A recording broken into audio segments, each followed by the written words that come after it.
O homem que passou a vida inteira mandando em todo mundo vai ser jogado para fora de casa pela própria filha que ele um dia expulsou como se fosse lixo. Com oficial de justiça, com papel assinado, com a lei do lado. E o pior, aquele apartamento de cobertura que ele usava para se exibir para o mundo, nunca foi dele.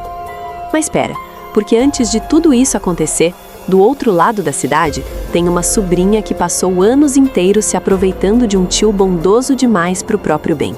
Ela vai cair de joelhos, vai abraçar as pernas dele no chão, vai implorar com a voz partida. E não vai adiantar absolutamente nada. Existe uma coisa que os aproveitadores nunca aprendem a tempo, que a paciência de quem é bom tem um limite. E quando esse limite estoura, não tem volta. Ei, antes de eu te contar tudo o que vai acontecer nesse capítulo explosivo das Três Graças, me fala aqui nos comentários, de qual cidade você está nos assistindo agora? E olha, se você ainda não está inscrito nesse canal, clica no botão vermelho agora, deixa o like aqui no vídeo e continua comigo, porque esse capítulo vai te deixar de queixo caído do começo ao fim. Tudo começa quando Casper, aquele galerista refinado, de coração enorme, que sempre teve mais bondade do que deveria ter para quem não merecia, abre o jornal pela manhã. E lá, estampado na página, sem rodeios, sem eufemismo, o nome de Júnior. O rapaz que andava rondando a vida da filha dele, Meg, foi preso. Caiu junto com um bando inteiro envolvido no roubo das Três Graças. Casper lê aquilo em silêncio. E você sabe aquele momento em que a pessoa não fala nada, mas você consegue ver que alguma coisa dentro dela acabou de partir? É exatamente esse momento. Ele vinha acumulando dúvida em cima de dúvida faz tempo, e aquele fio de paciência que ainda restava dentro do peito arrebenta de vez. Mas não é só a notícia do jornal que faz o vulcão entrar em erupção. É o que acontece logo a seguir. Mas tem um detalhe. Lucélia, a sobrinha que mora com ele há anos, que sempre soube usar o charme como escudo, lê a mesma notícia por cima do ombro dele. E em vez de ficar quieta, abre aquela boca de veneno com um sorriso no canto do lábio. Ainda bem que você escapou, né, tio? A frase soa como a coisa mais cínica que já saiu daquela casa. Casper ergue os olhos do jornal devagar. Não fala nada ainda. O silêncio entre os dois dura 3 segundos que parecem 3 horas. Só que ninguém percebeu que Lucélia nunca soube ler o silêncio de Casper. Ela confundiu a calma dele com fraqueza, confundiu a paciência com permissão. E aí ela comete o maior erro da vida dela. Ela não para. Caminha pela sala como se fosse a dona do lugar, enrolada no roupão de luxo que comprou com o dinheiro do tio, e começa a disparar. Ataca Meg, a prima que ela nunca suportou, dizendo com aquela voz de quem gosta de machucar que o namorado da moça é ladrão de estátua. E como se não bastasse, ela ainda lembra com um sorrisinho torto que o próprio Casper já foi detido por receptação, que ele também não é tão santo assim. E é aqui que tudo muda. Casper se levanta da cadeira, com uma lentidão que assusta mais do que qualquer grito. O olhar já não é mais de tio, é de alguém que finalmente enxergou tudo com clareza. Cada mentira, cada puxada de tapete, cada mês que aquela mulher viveu embaixo do teto dele, achando que tinha conquistado uma família, quando na verdade estava dormindo com uma víbora dentro de casa. A voz sai grave, rouca, cortando o ar da sala como uma faca. Quem você pensa que é para falar desse jeito de mim e da minha filha, hein? E ele não para. Vai escalando, vai nomeando. Mau caráter, jogo duplo, falsidade. Cada palavra cai sobre Lucélia como uma pedrada. E pela primeira vez em muitos anos, ela não tem resposta pronta. Casper endireita o corpo, olha direto nos olhos da sobrinha e diz o que deveria ter dito há muito tempo. Que Bagdá estava certo, que o rapaz tentou alertá-lo sobre a índole dela e ele não quis ouvir. Que agora não tem mais nada para escutar, porque ele já enxergou tudo o que precisava enxergar. Com a voz embargada de quem carrega anos de decepção nas costas, Casper sentencia com a firmeza de quem não volta atrás. Já deu o seu tempo aqui nessa casa, Lucélia. O rosto dela muda. A máscara escorrega. O chão some debaixo dos pés. Lucélia percebe num segundo que perdeu tudo. O teto, o luxo, a rede de segurança. Ela, que sempre teve uma saída, sempre teve uma cartada guardada no bolso, de repente não tem absolutamente nada. E então, acontece algo que ninguém esperava ver. A vilã dobra os joelhos, literalmente.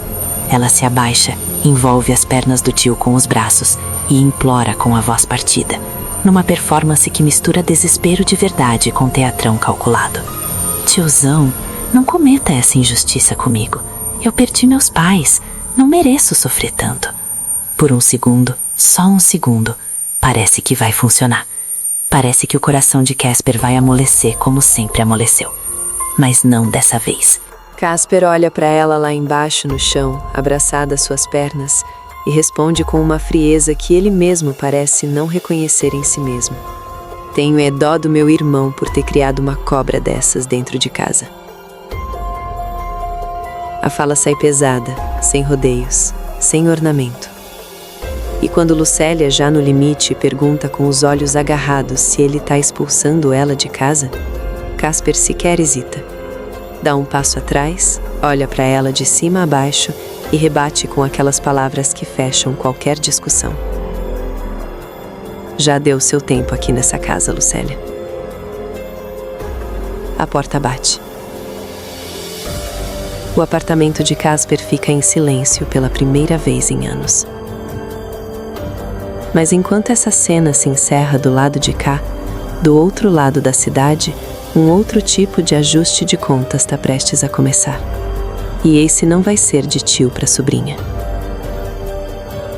Vai ser de filha para pai. Com um oficial de justiça, com ordem judicial e com uma revelação sobre quem realmente é o dono daquele apartamento de cobertura que vai deixar Ferrete, o maior vilão da novela, sem chão. O elevador do apartamento de cobertura que Ferrete sempre usou como símbolo do seu poder abre devagar. E o que sai de dentro não é visita, não é amigo. É um homem de pasta na mão, terno simples, expressão neutra de quem já viu muita coisa na vida e não se impressiona mais com endereço nobre nem com portaria de mármore. É um oficial de justiça. E ele tem um papel. Um papel com o nome de Ferrete estampado no topo, com carimbo, com assinatura de juiz, com força de lei. O tipo de documento que não aceita negociação, não aceita conversa, não aceita o charme cínico que esse homem usou a vida toda para escapar de qualquer enrascada. Do lado de dentro, Ferrete ainda circula pelo apartamento com aquela arrogância de sempre, aquela postura de dono do mundo que ele nunca abandonou, mesmo com o chão desaparecendo aos poucos debaixo dos próprios pés. Ele perdeu a presidência da fundação para Rogério, viu Leonardo, o próprio filho, depor contra ele na delegacia, viu Zenilda sair de casa com as malas na mão depois de flagrá-lo na cama do casal com Arminda, a mesma Arminda que agora circula pelo apartamento como se fosse rainha de alguma coisa. Mas Ferrete ainda tá de pé, ainda tá naquele apartamento, ainda acha que tem saída. Ele ainda não sabe que a única saída que existe é a da porta de entrada. O toque na campainha soa como qualquer outro toque, mas não é. Quando Ferrete abre a porta e se depara com o oficial de justiça, o rosto dele não muda de imediato. Leva um segundo, 2, o cérebro dele, acostumado a resolver tudo com dinheiro, com pressão, com ameaça velada, tenta processar o que está vendo. O homem estende o envelope com uma calma profissional que não deixa espaço para drama e anuncia, sem elevar a voz, que tem uma ordem judicial a ser cumprida. Ferrete abre o papel. Os olhos percorrem as linhas. E é ali, naquele instante, que a primeira rachadura aparece de verdade no rosto do vilão. Mas o pior ainda não chegou. Porque atrás do oficial de justiça, quando Ferrete ergue os olhos do papel, tem 3 pessoas paradas no corredor. 3 pessoas que ele conhece muito bem. 3 pessoas que ele, em momentos diferentes da sua vida, tratou como se fossem descartáveis. Zenilda está no centro, de pé, com a coluna reta, os ombros para trás, vestida com aquela elegância silenciosa de quem não precisa gritar para ocupar espaço. O olhar dela é sereno. Não tem ódio ali. Tem algo muito mais perturbador do que ódio. Tem satisfação fria.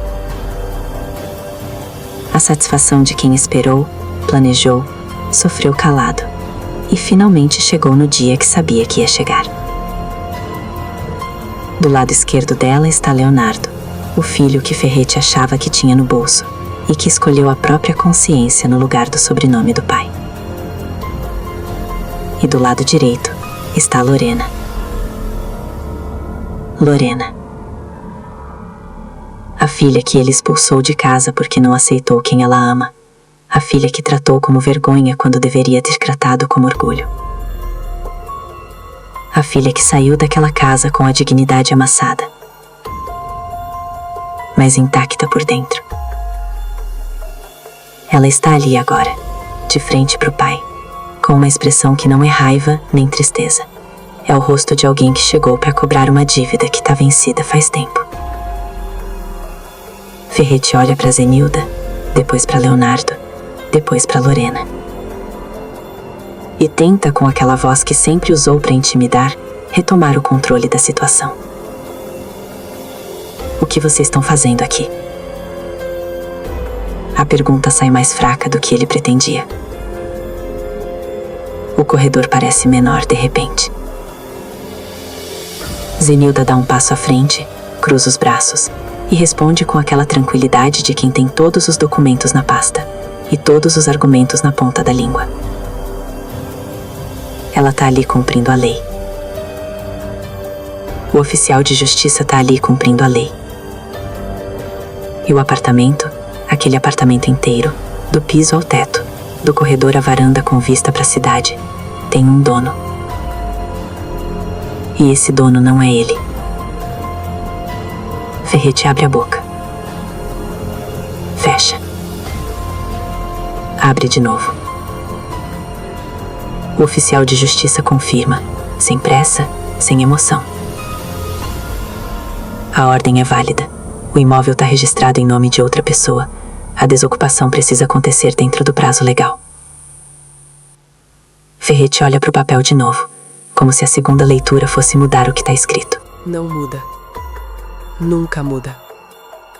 Do fundo do apartamento, Arminda aparece com aquela expressão de quem acabou de ouvir tudo e ainda não acredita.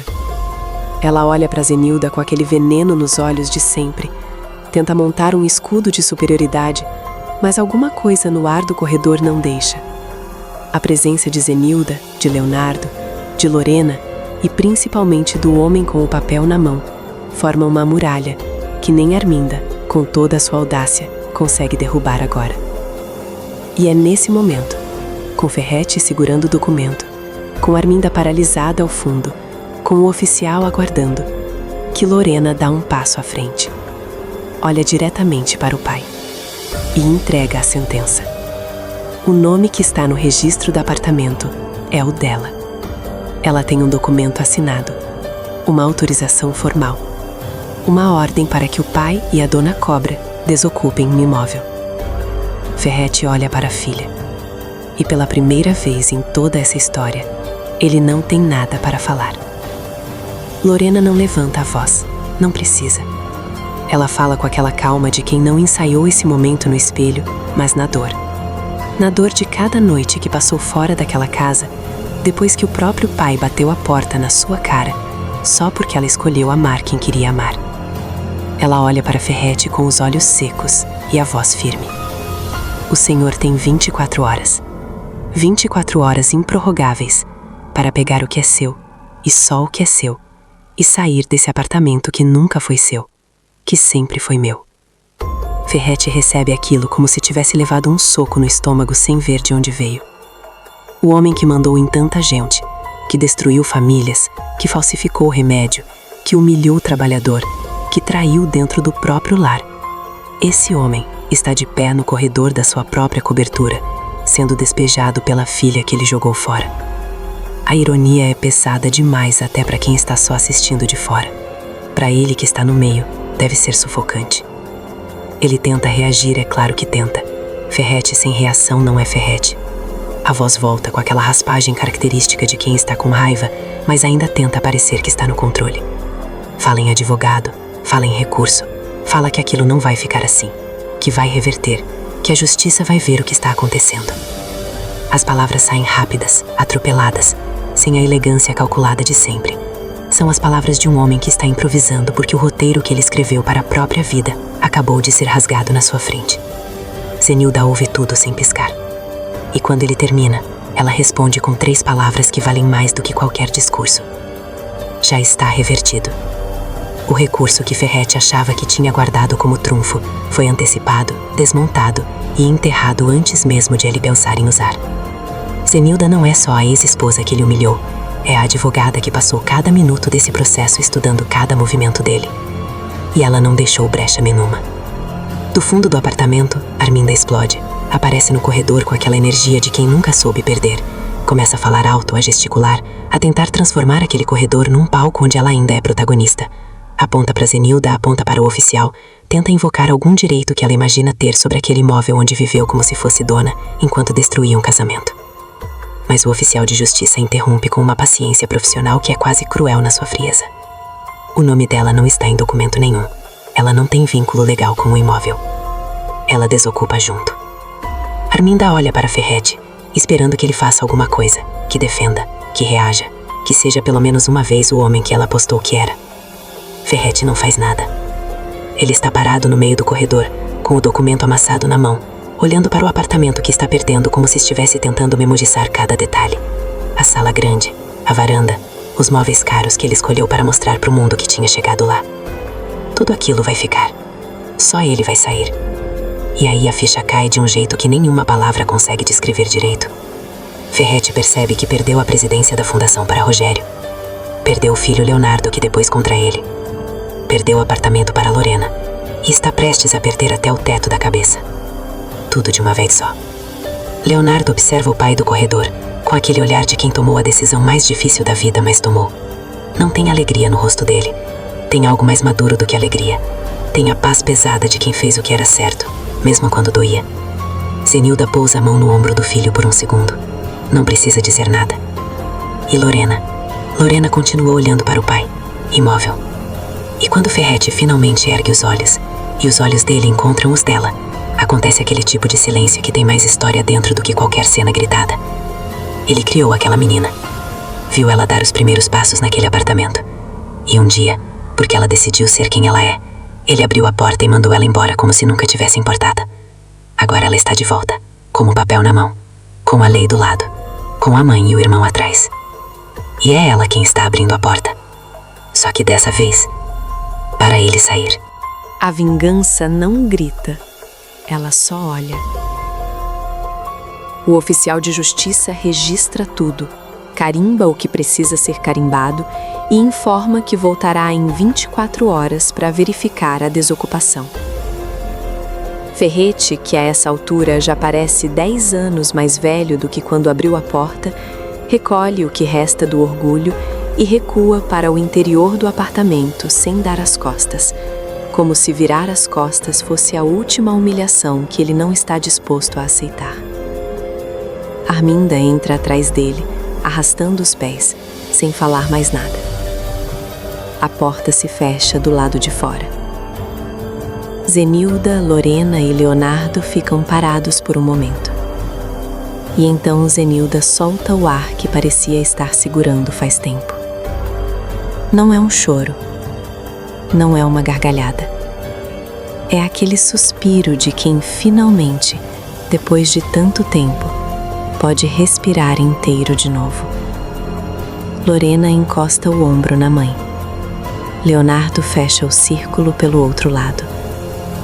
Os 3 ali juntos naquele corredor onde a queda de Ferretti acabou de acontecer de verdade. Mas enquanto essa família respira, do outro lado da cidade, tem gente que ainda não consegue respirar. Tem gente que está olhando para o teto de uma cela, esperando um papel que demora mais do que deveria.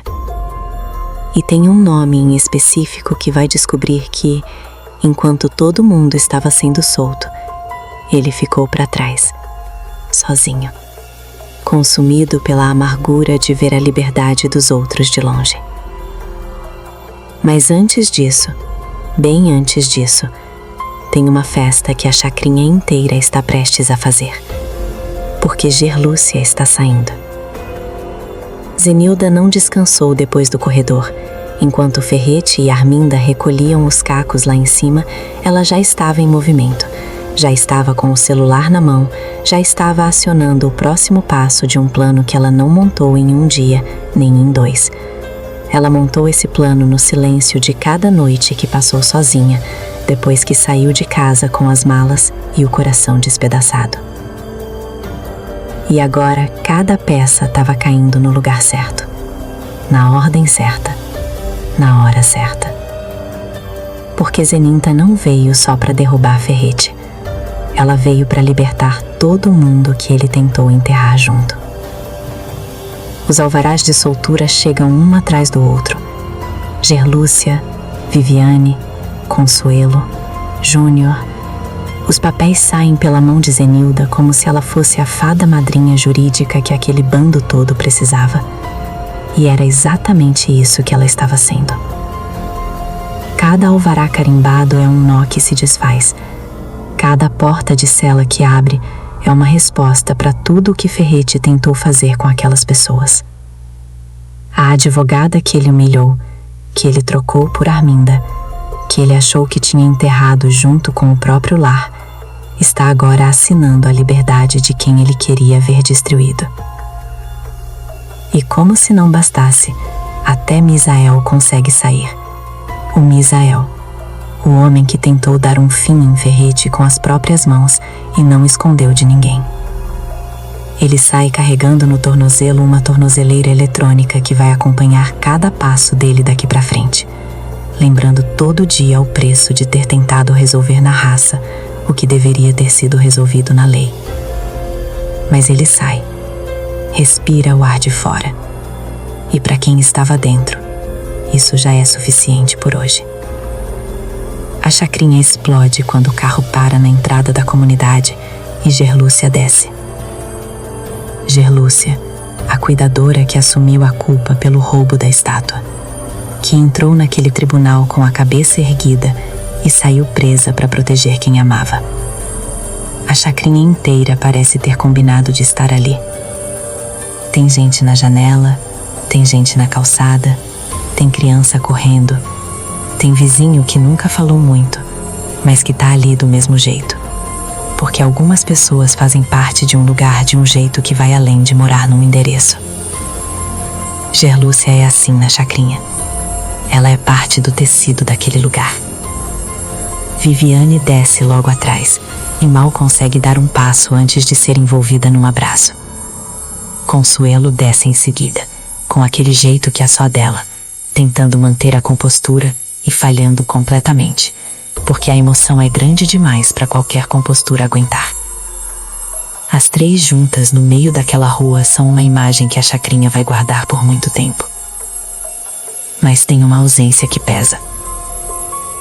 Porque enquanto todo esse barulho de liberdade ecoa pela comunidade, dentro de uma cela que de repente ficou muito mais silenciosa, Joaquim está sentado no banco de concreto com os cotovelos nos joelhos e o olhar fixo no chão. O plano de se esconder na casa de Arminda, aquela ideia que parecia genial no momento em que surgiu, não funcionou. Pelo contrário, ele foi encontrado, conduzido pela polícia com toda a cerimônia que ele não queria, e chegou na delegacia numa entrada que deixou todo mundo de queixo caído. Joaquim ouve de longe os comentários, sabe que os outros estão saindo, sabe que Gerlúcia foi embora, que Viviane foi embora, que Consuelo foi embora, que Júnior foi embora, que até Misael, o Misael que atirou no homem, foi embora com uma tornozeleira no pé. E ele continua ali, com as quatro paredes, com o sol nascendo quadrado todo dia. Como ele mesmo vai dizer para a própria advogada, com aquele sarcasmo amargo de quem não sabe mais se ri ou chora. Quando a advogada aparece para uma conversa de atualização, Joaquim não consegue nem fingir que tá bem. A impaciência transborda em cada palavra. Ele quer saber por que está demorando mais do que os outros. Quer saber quando vai sair. Quer saber o que está acontecendo lá fora enquanto ele apodrece ali dentro. E quando a advogada menciona, quase de passagem, quase com cuidado demais, que Gerlúcia vai assumir a presidência da Fundação Ferrete, Joaquim para, processa, e então solta aquele riso torto de quem recebeu uma notícia absurda demais para ser levada a sério, misturado com o desapontamento genuíno de alguém que se vê do lado errado de uma história que achava que estava contando diferente. Que bom! Que maravilha que a moça chegou lá. E ele aqui, sendo o único do bando todo a continuar vendo o sol nascer quadrado, enquanto o mundo lá fora segue em frente sem ele. A advogada não tem muito o que responder para isso. Joaquim volta a olhar para o chão. E o silêncio daquela cela, agora que ele sabe que todos os outros já estão livres, parece ainda mais pesado do que antes. Do lado de fora, a festa da chacrinha ainda não acabou. Paulinho está ali no meio de tudo, olhando para Gerlúcia como quem olha para uma coisa que quase perdeu e que agora não quer largar nunca mais. O policial que pediu ela em casamento uma vez e viu o pedido ser interrompido por um atentado e depois engolido pelas circunstâncias, tem um plano, tem um anel, tem uma pergunta que ele ensaiou mais vezes do que vai admitir para qualquer pessoa. Ele está esperando o momento certo, e o momento certo está chegando. Mas o que Paulinho não sabe, o que ninguém ainda sabe, é que Gerlúcia está com uma condição guardada. Uma resposta para esse pedido que vai deixar o policial mais apaixonado da chacrinha completamente sem entender o que acabou de acontecer. A festa na chacrinha ainda tem aquele calor de comunidade que não se fabrica em lugar nenhum. Tem música saindo de alguma janela, tem criança correndo entre as pernas dos adultos, tem gente abraçando gente. E no meio de tudo isso, Paulinho encontra um momento. Aquele momento específico em que o barulho ao redor parece diminuir um pouco. Em que Gerlúcia está ali, de frente para ele, com os olhos brilhando de liberdade e de alívio. Em que tudo que ele ensaiou mentalmente durante semanas, finalmente encontra o caminho da boca. Ele se aproxima devagar.